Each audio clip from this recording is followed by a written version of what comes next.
Saudara, terima kasih Anda masih tetap setia bersama kami di Seputar Aceh dan kita berada di segmen akhir. Pemirsa, anggota Dewan Perwakilan Rakyat DPRK Aceh Besar Eka Rizkina menyampaikan pembangunan di Kabupaten Aceh Besar tidak terlepas dari upaya penegakan syariat Islam. Hal tersebut disampaikannya saat mengikuti pelaksanaan Musrenbang Rencana Kerja Pemerintah Kabupaten RKPK Aceh Besar tahun 2024 di Aula UDKP Kantor Camat Pulau Aceh pada Kamis 2 Maret 2023. Wakil Ketua Komisi 2 DPRK Aceh Besar dari fraksi PKS Eka Rizkina menyambut baik pelaksanaan Musrembang Rencana Kerja Pemerintah Kabupaten RKPK Aceh Besar tahun 2024 yang mengusung tema meningkatkan kualitas sumber daya manusia untuk mendukung penyelenggaraan pemilu serentak dan penegakan syariat Islam.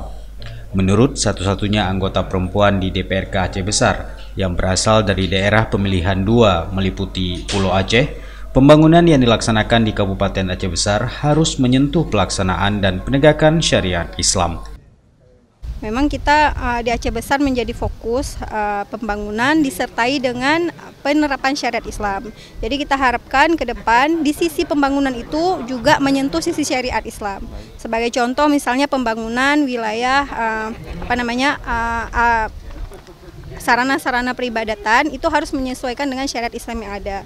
Seperti misalnya tempat wudhu itu harus sesuai dengan kalau yang perempuan ditutup ya. Jadi sebenarnya pembangunan antara pembangunan fisik dan pembangunan syariat Islam itu bisa berjalan beriringan.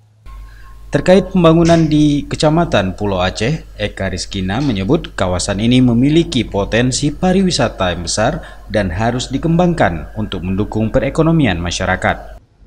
Saya lihat di sini luar biasa dan kita harapkan ke depan menyentuh secara langsung ke masyarakatnya sehingga yang berwisata masyarakat secara ekonomi membaik, secara pariwisata terbangun, dan yang ketiga ketika masyarakat, nah ini jadi PR kita di Pulau Aceh bahwa ketika ada masyarakat, pengunjung atau wisatawan ke Pulau Aceh datang itu ada sesuatu yang dibawa pulang.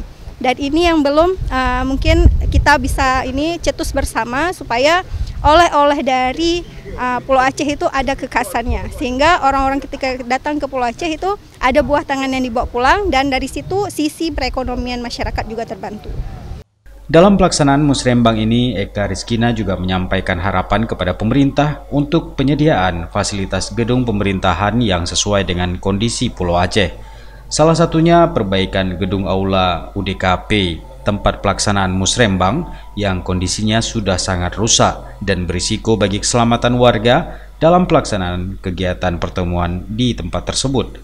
Dari Aceh Besar, Tim Liputan Aceh TV melaporkan.